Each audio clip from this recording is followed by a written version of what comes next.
आप देख रहे हैं राष्ट्र टुडे। यहाँ पर जितना कुछ कहा गया है वो बहुत थोड़ा है। 14 अगस्त 15 अगस्त के दिनों में जो कुछ बंगाल में और पश्चिम भारत में हुआ उसको कहने बताने में वास्तव में जवान लड़खड़ा जाती। कितने लोग बेघर हुए, कितने लोगों को अपना देश छोड़ करके भागना पड़ा, ये याद रखने की बात है। अभी बांग्लादेश में जो कुछ चल रहा है उसी के परिप्रेक्ष्य में आपने ये भी सुना होगा, बहुत सारे लोगों के मुंह से सुना होगा, जिम्मेदार लोगों के मुंह से सुना होगा कि जो कुछ बांग्लादेश में हो रहा है या जो कुछ बांग्लादेश में हुआ है वो भारत में भी हो सकता है। क्या मायने हैं इस बात में?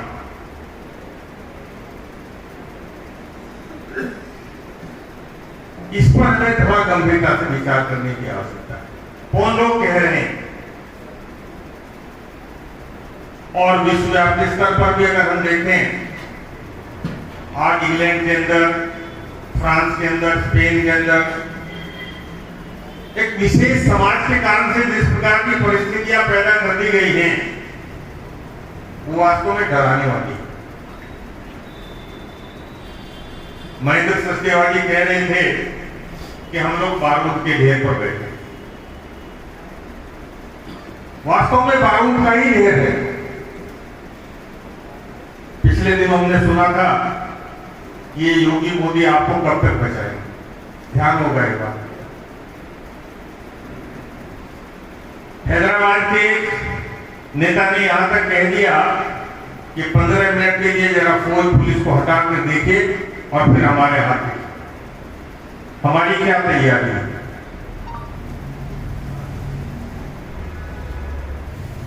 कभी हम विचार करते हैं कि हमारी पीढ़ियों का क्या होगा?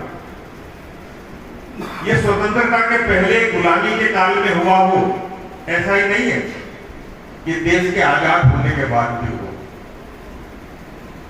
सन 48 में पीओके हमसे अलग हो गया।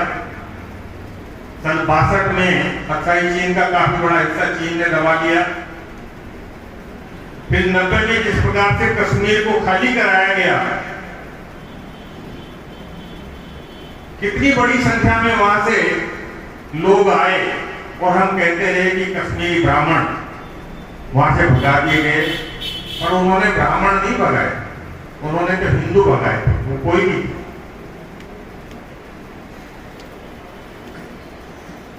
देश आजाद हुआ था 15 अगस्त 1947 को।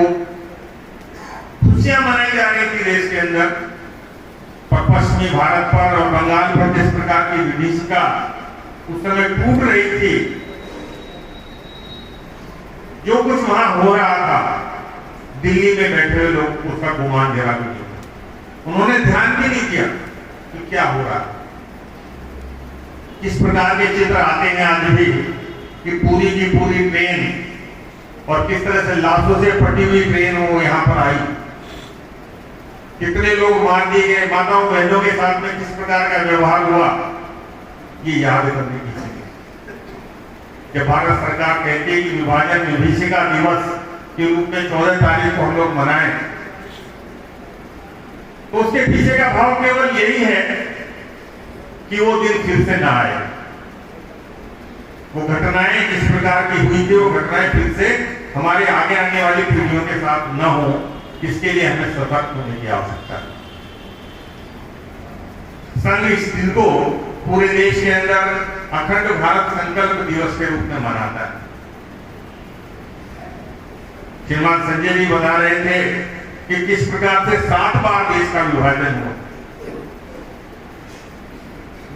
अफगानिस्तान से लेकर के बांग्लादेश तक, श्रीलंका, नेपाल, भूटान, तिब्बत, ये कभी देश का हिस्सा हो गए थे? पर आज वो हमारे लिए विदेश बन गए। आज वो विदेश है हमारे लिए, हम आज जा नहीं सकते। और किस प्रकार की समस्याएं हमारे लिए पाकिस्तान खड़ा कर रहा है, और पिछले लगातार 77 साल से ये चल ही रहा है। कितनी बार लड़ाइयां हमें लड़नी पड़ी, और देश के अंदर किस प्रकार की अशांति पाकिस्तान के कारण से रहती है, ये हम जानते हैं। और उस समय के देश के नेता किस प्रकार से बोल रहे थे। गांधी जी कह रहे थे कि पाकिस्तान मेरी लाश के बाद बनेगा। नेहरू जी ने कहा, जब उनसे कहा कि भाई ये भारत का विभाजन का विषय चल रहा है, तो उनका फैंटास्टिक नॉनसेंस है, परंतु उनके रहते रहते ये देश बट गया और वो कुछ नहीं कर पाए। और कितनी बड़ा उस समय जो कुछ हुआ, माताओं बहनों के साथ में जो कुछ हुआ, उसको तो हम लोग वर्णन भी उसका नहीं कर सकते। और ये चीजें लगभग उसी रूप में रिपीट होती है बार बार। जिस प्रकार की घटनाएं 1947 में हुई, उसी प्रकार की घटनाएं हमने कश्मीर फाइल फिल्म देखी होगी। किस प्रकार का वातावरण, किस तरह से व्यवहार करते हैं, इस शरीर को आरे से चीर दिया जाता है। तो छोटी घटना नहीं। एक जज साहब को किस प्रकार से चावल के और ड्रम के अंदर मार दिया जाता है, वो सच्ची घटना है। और जिस प्रकार की घटनाएं कश्मीर में हमने देखी, उसी प्रकार की घटनाएं आज बिल्कुल।